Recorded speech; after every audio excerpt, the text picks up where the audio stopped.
வணக்கம் ஃப்ரெண்ட்ஸ், இன்றைக்கி நம்மளுடைய வாகை தமிழா சேனலில் பார்க்குறதுன்னா சூப்பரான ஒரு ரெசிபி தாங்க. இது எல்லாருக்கும் தெரிஞ்சிருக்கும். ஆனால் இந்த விஷயத்தை இந்த மாதிரி செஞ்சு ட்ரை பண்ணி பார்த்தே இருக்க மாட்டேங்க. இப்போ நான் சொல்கிற மாதிரி நீங்கள் செஞ்சீங்க அப்படின்னா 6 months ஆனாலும் இது கெட்டே போகாது. எதை பற்றி பேசுகிறோன்னா எல்லாருடைய ஃபேவரட்டான தக்காளி தொக்கு எப்படி செய்யலாம் அப்படிங்கிறதான் இன்றைக்கி வீடியோவை பார்க்க போகிறோம். சரி, வாங்க வீடியோக்குள்ளே போகலாம். வீடியோக்குள்ளே போகிறதுக்கு முன்னாடி இதான் முதல் முறையாக நம்மளுடைய வாகை தமிழா சேனலில் பார்க்க வந்திருக்கீங்கன்னா அப்போ மறக்காமல் சேனலை சப்ஸ்கிரைப் பண்ணிக்கங்க. நம்மளுடைய சேனலில் மருத்துவ குறிப்புகளும் இயற்கை தொடர்பான பாரம்பரியமான உணவு பழக்கங்களையும் பதிவேற்றம் செஞ்சுட்ருக்கோம். சேனலை சப்ஸ்கிரைப் பண்ணிட்டு பிளேலிஸ்ட்டில் பார்த்திங்கன்னா நிறைய யூஸ்ஃபுல்லான வீடியோஸ் இருக்குது, பார்த்து யூஸ் பண்ணிக்கங்க.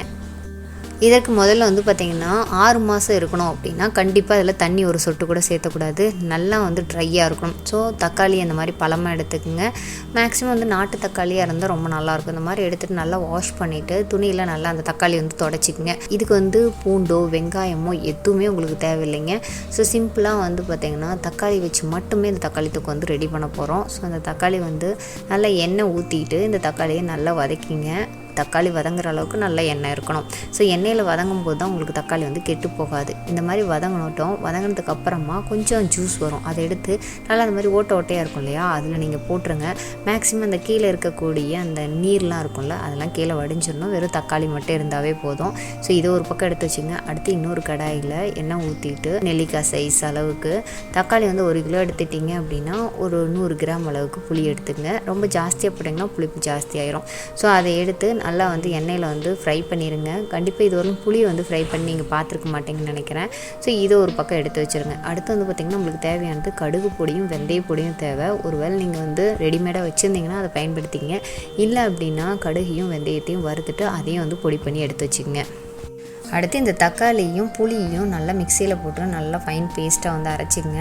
அரைக்கும் போது ஒரு சொட்டு கூட தண்ணி மிக்ஸ் பண்ணிடாதீங்க, அப்படியே அரைச்சி எடுத்துங்க. அப்புறம் ஒரு கடாயில் நல்லா எண்ணெய் ஊற்றிட்டு கடுகு போட்டுட்டு இந்த அரைச்சி வச்சிருக்கக்கூடிய விழுதை போட்டுட்டு நல்லா பரட்டிகிட்டே இருங்க. தேவையான அளவு உப்பும் மிளகாத்தூளும் அதில் சேர்த்துக்குங்க.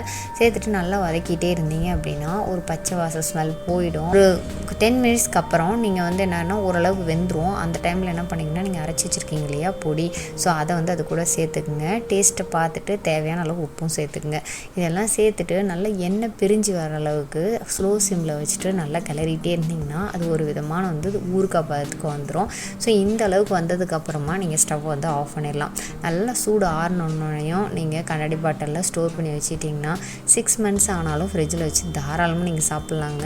1 month அளவு பார்த்திங்கன்னா நீங்கள் வெளியில் வச்சு சாப்பிட்லாம். சூப்பர் டேஸ்ட்டாக இருக்கும். ஒரு எமர்ஜென்சிக்கு அப்படின்னா நீங்கள் ஒரு வெளியில் எங்கேயாவது எடுத்துகிட்டு போகணுன்னா டக்குன்னு வெங்காயம் தேவையில்லை, பூண்டு தேவையில்லை, எதுவுமே தேவையில்லை. இந்த மாதிரி தக்காளி தொக்கு நீங்கள் தயார் பண்ணிட்டு போய் பாருங்கள்.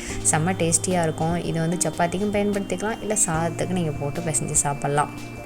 கண்டிப்பாக இதுவரையிலும் இந்த மாதிரி ஒரு தக்காளி தொக்கை நீங்கள் சாப்பிட்ருக்க மாட்டீங்கன்னு நினைக்கிறேன். செஞ்சுருக்க மாட்டீங்க. ட்ரை பண்ணி பாருங்கள். செம்ம டேஸ்டியாக இருந்தது.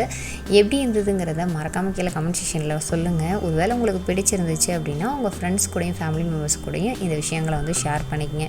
இந்த மாதிரி ஹெல்த்தியான விஷயங்களை தெரிஞ்சுக்கிறதுக்கு மறக்காமல் நம்மளுடைய வாகை தமிழா சேனலை சப்ஸ்கிரைப் பண்ணிக்கங்க. சப்ஸ்கிரைப் பண்ணால் பத்தாது, பக்கத்தில் கூடிய பெல் ஐக்கானை கிளிக் பண்ணிங்கன்னா இந்த மாதிரி அப்டேட்ஸ் கொடுத்தோன்னே உங்களுக்கு நோட்டிஃபிகேஷன் சேரும்.